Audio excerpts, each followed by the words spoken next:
Ladies and gentlemen, I'm what you need. We're gonna talk some boxing. First thing we're gonna talk about is Manny Pacquiao. Uh, Nassim Richardson, he just recently talked about in an interview how Manny Pacquiao, when he faced Shane Mosley, how uh, how hard he punched. And he said he punched real hard, real solid punches. Of course, Pacquiao has big hands like Madonna, and he has big calves. He punches pretty hard, and then he punches. Usually, he punches, coming up. So he's leaping coming up at you. And Nassim Richardson had warned Shane Mosley not to try and test, feel Pacquiao's power. He said, "You hit like a Mack truck. You ever been hit? You ever hit yourself?" So Mosley said, "No, I never hit myself."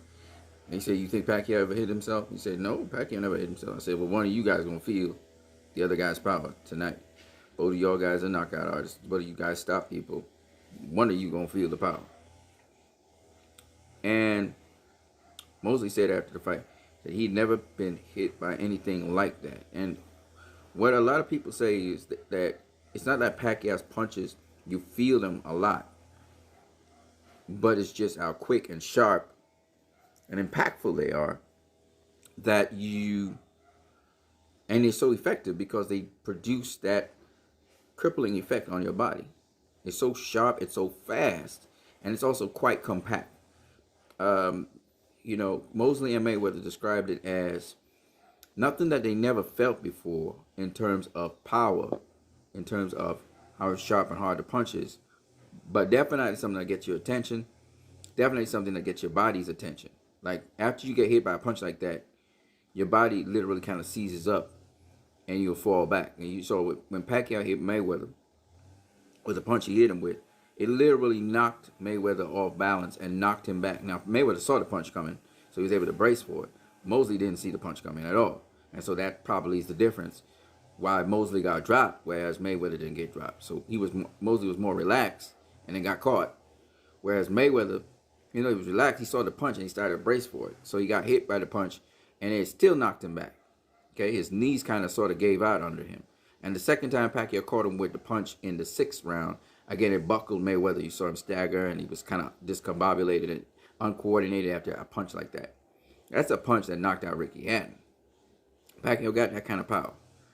But the thing about Pacquiao's power, like Deontay Wilder's power, is it's very, very fast, like Zab Judah power. But the difference is, whereas Wilder and Zab Judah, they hit you with a punch, they hit you really hard, and Wilder got big hands as well.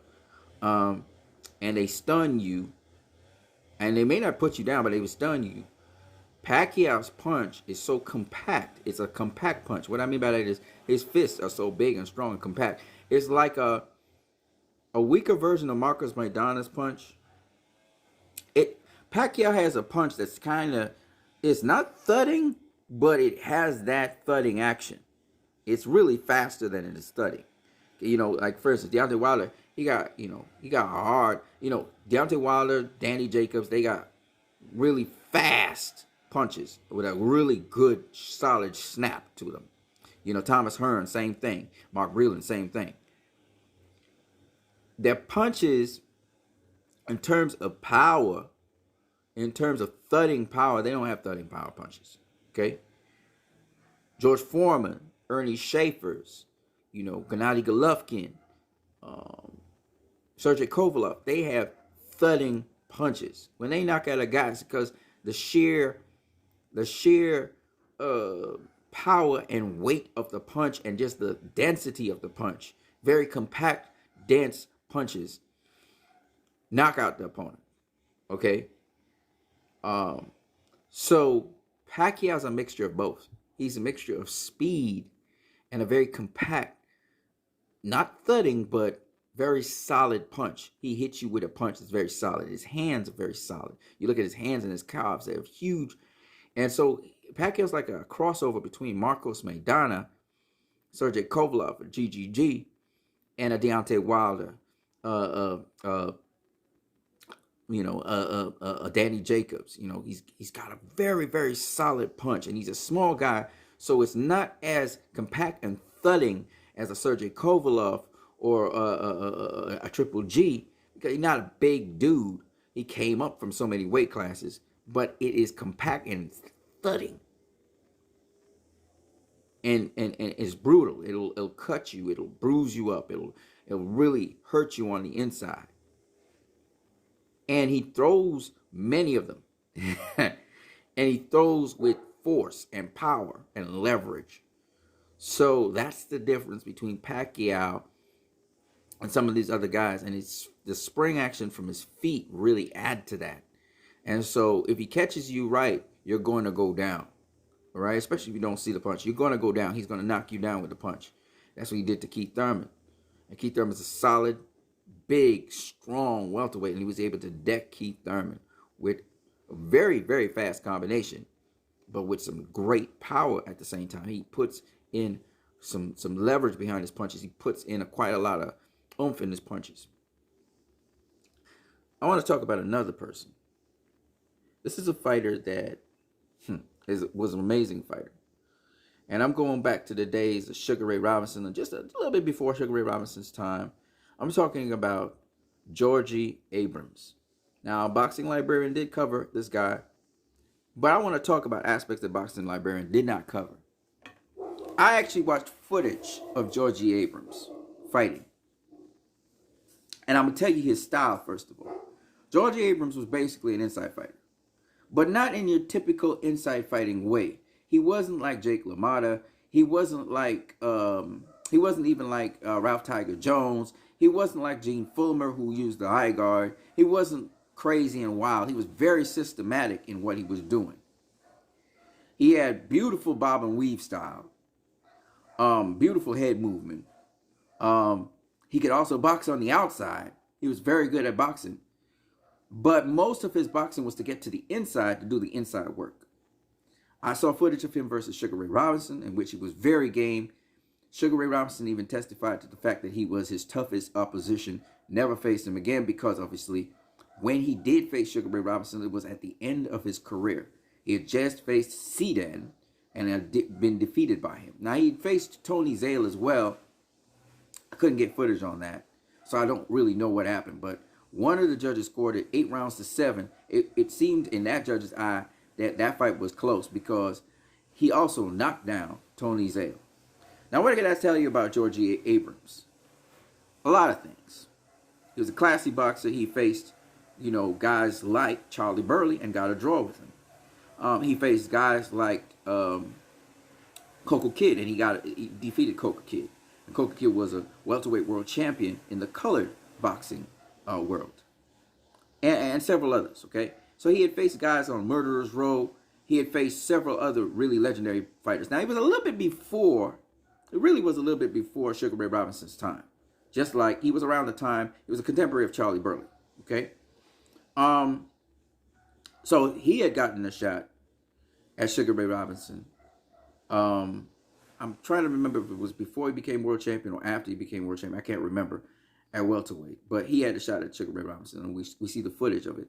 And Sugar Ray Robinson was fighting him, of course, at the high weight class, which was middleweight. He was a middleweight, so he went up to middleweight to face him. And I don't know if it was while he was welterweight or when he was not welterweight. I can't remember, but what I do remember when he was welterweight champion.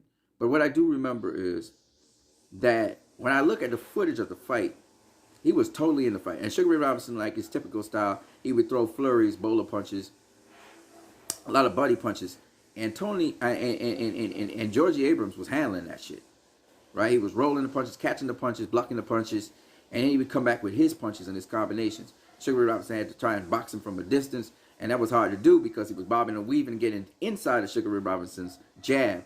It was a very tough test for Sugar Ray Robinson, and I understand why he said it was one of the toughest fights of his career, and he was probably fortunate to get the split decision win. I didn't get to see all the footage on it. So I'm coming from a perspective of boxing. I also saw him fight another fighter. Now, when Georgie Abrams actually faced Sugar Ray Robinson, he was an old guy. He had a bald spot in the middle of his head. He was about, 37 years of age, 36, 37 years of age when he faced Sugar Ray Robinson. It was at the end of his career. In fact, Sugar Ray Robinson started a big losing streak for him. That was probably the last really good performance he put on before he really started getting beat. and he was on the downswing of his career. He was at the end of his career. I would have loved to see this guy when, you know, he was a little bit better, a little bit sharper. But he put on a hell of a performance against the young Sugar Ray Robinson. And this is the Sugar Ray Robinson we're talking about at welterweight. And there's footage of it online. I think it's even on YouTube. You should really try to find that in footage. But I did see the footage. Hell of a fighter. And just looking at his style-wise was very difficult to handle. And he had given people some very difficult fights. Of course, Charlie Burley was able to handle him. They got a draw. Charlie Burley, of course, you know, just an incredible fighter in so many different ways. And to break down his style would be nice because I believe Charlie Burley would have given Sugar Ray Robinson all the problems in the world and possibly beat him. And I haven't seen all the footage of Sugar Ray Robinson versus Georgie Abrams to be able to ascertain if that fight didn't go to Abrams. You know, and this is an old ass Abrams we're talking about. Sugar Ray Robinson being a young guy facing an old ass guy, and this old ass guy giving them the works, like he was giving them the business, and it was really great. He got, you know, Sugar Ray Robinson got that work, and he got experience as well, fighting this bigger dude. Of course, he was moving up in weight to face this dude, you know. But I wanted to talk about Georgie Abrams because Georgie Abrams is one of those guys I always tell you guys about. I talked about Ralph Tiger Jones, another very difficult inside fighter. It's hard to hit him because he was bobbing and weaving, moving. Really, he had beautiful movement, you know, roll punches both ways and all that shit. And Georgie Abrams was able to do the same. He was very slick. He was very skilled. He could box on the outside as well. Something that Tiger Jones was kind of slow. Ralph Tiger Jones was slow, but he had really good timing, really good rhythm. But Georgie Abrams, man, shit. I always knew he was the works. Now a lot of people talk about him, but he's the business. Okay, he maybe got a draw against Sugar Ray Robinson. We don't know. I can't really say. Even against Tony Zale, there's reports that you know, Tony Zale beat him down and stuff. That's what they say. I don't know. Let me tell you why I don't know. A lot of people talk about fighters beating down another fighter because they're throwing a lot of shots, but the fighter's blocking the shots, but they think that the shots are landing. And that's why I can't really say, because I had to see the fight to really know if that was true. And that's the thing a lot of you guys just don't understand. I don't go by what people report. I go by what I see of the fighters. So I always try to get to see the fights. And when you can see the fights, then you can really get a perspective on, oh, yeah, this is what this guy was doing. This is what this guy was doing. And you can actually describe the style of the fighter as well and what made him so good. And in this case, I wanted to talk to you guys about Georgie Abrams because I actually saw him box. I actually saw him against two other guys. And again, I saw him when he was old ass, and I thought one of the guys was beating his ass, and in fact, he was beating his ass. And I want to look at the result after the fight, and I looked at, you know, the box rec and all of that. I realized the guy did beat his ass, you know, but he was old. I mean, he was old. I mean, he was past his prime in that one. And I can use past his prime there in terms of physical prime, because definitely this guy, he had wear and tear on him, and you could tell. And he only boxed for 11 years. Okay, he started boxing at the late age of 26. At least he entered the pro game at 26, and he finished off, I think, at 37 years of age. So Sugar Ray Robinson caught him in the last year of his career. Okay, and this guy performed excellently against Sugar Ray Robinson. For an old guy like that, exceptional. I mean, that was very rare that guys that old could perform that well. You know, Sugar Ray Robinson's another guy. He actually captured the world title and so on at the age of 36, but that one was happening. He was almost 37 actually, and that's a rare thing. Even in boxing, it's a young man's sport. It's still a very rare thing to this day. Even Gennady Golovkin achieving that at the age of 35, 36, something like that, is really good. It's rare. Anyways, talking about boxing. So Georgie Abrams, there's a couple of things you guys need to know about Georgie Abrams that I didn't really say, so I want to talk about it. Georgie Abrams had something very unique about his style that I don't really see these days too much, even with infighters. And that is, Georgie Abrams, even though he didn't have the high guard, he was able to block punches, not only using the cross arm guard, and not only using the Philly shell, and not only using his blocking ability, you know, by covering up his body, angling his body, and covering up and countering. He literally used a sort of two guard. He was one of the guys, I never seen it, but it's really cool that he kind of used a two guard, and not in the way how we use it, but he used it in which he protected his elbows one side. It's almost like he put on air muffs, but he didn't really. He could close up in the front as well. And I thought that added a dimension to why guys can come down the center and land punches up the solar plexus in those areas as well, because he had this little two guard thing that he would do. And I thought, you know, I didn't know that people used the two guard so early in the 40s. Guy using the two guard. I mean, I've seen Sadie Sandler use a kind of roving guard thing, but I mean like a two guard. He actually kind of used something that looked something like a two guard, and I thought that was really interesting. So I wanted to just break down these guys, because one of the things about boxing is, and a lot of people don't like to hear about styles make fights and about skills, is that the skills and the styles that you bring to the table really will help to either nullify what the opponent is doing or help you to achieve your purpose. So it's very good on the technical side to talk about these things. What does this guy bring in tools to the table, and what makes him therefore very successful? And this guy was a very successful fighter, Georgie Abrams. He had a lot of success.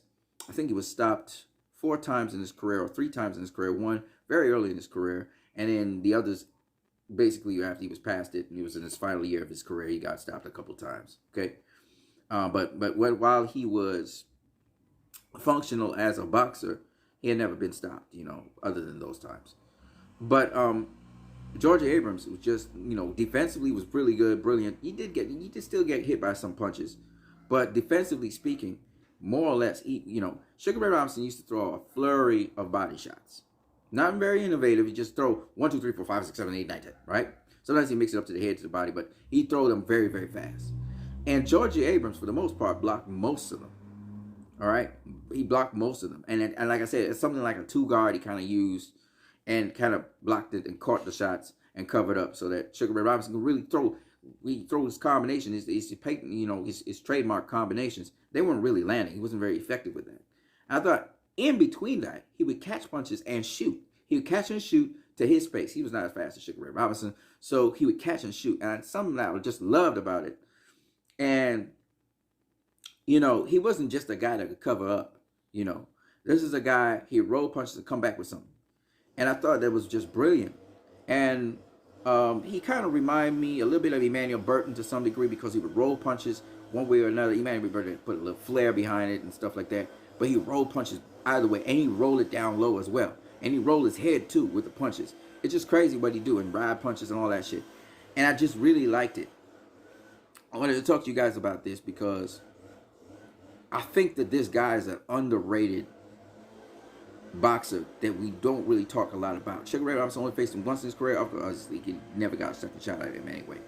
But I would say that, and it was somewhere in 1946, I think he faced him. 47, I think, was the last time he boxed. So, this was a guy that really had an impressive career. And I would say that, I think he was born in 1911, something like that. So therefore, he retired at the age of 36, something like that. But he lived to be 90-something years of age. But he's a hell of a boxer. And I wish boxers were around to pick his brain a bit, because, some of the things he did, you see modern boxers doing it today, don't get me wrong, but not in that kind of way. I mean, Emmanuel Burton was one of the guys that Floyd faced, and Floyd had a tough time with Emmanuel Burton because he was that slippery, and he rided punches really well. And you can see that in Georgie Abrams. Georgie Abrams was that kind of boxer. Ralph Tiger Jones was that kind of boxer. Ralph Tiger Jones was a lot slower, though. So he got caught to the head. Whereas it was hard to hit Georgie Abrams to the head. You ain't going to catch him flush. He ride punches, all kinds of shit. We look at Canelo, and Canelo, of course, is much more honed and sharper than Georgie Abrams from what the footage I saw. But then again, the footage wasn't that great, so I can't really say. But one of the things I like about Georgie Abrams, he used feints. He used the jab to get to the inside. The usual things that the inside fighters do. And then he would really start to deal. But he could handle the stories on the outside, too. He could keep you at bay with the jab, keep you at bay, disrupt you at the jab, and move. He had nice footwork. He moved around the ring with it. And so I just wanted to talk about Georgie Abrams. I know a lot of you guys, we talk about boxers that are not talked much about. I had a segment like that, but I wasn't really able to put up something like that in a long while. So for those of you who appreciate boxing, check out that guy, Georgie Abrams. There's not much footage of him out there, but whatever footage you can get, and I'm pretty sure you can get a lot of footage on him. It's just you have to dig and search. But the footage that you get on him is really priceless. It's really good. It's poor quality footage. I'm sure boxers today would have much more refined home skills than he has. But in terms of skills, he had a really good skill set that made it very effective at getting to the inside. And he's not just your typical inside fighter. He could fight on the outside as well. He could outbox, but his preferred thing was to get inside and mix with you. And he forced Sugar Ray Robinson to do that. And it was just excellent. He had a great jab to the pit as well, and he changed levels and all that shit. So check him out, Georgie Abrams. All right, you guys. You can look at his accomplishments and so on as well. He did it. He did his thing. But at the end of the day, check him out because he was a boxer that, skill wise and style wise, was a formidable dude. All right, guys. You have a great one.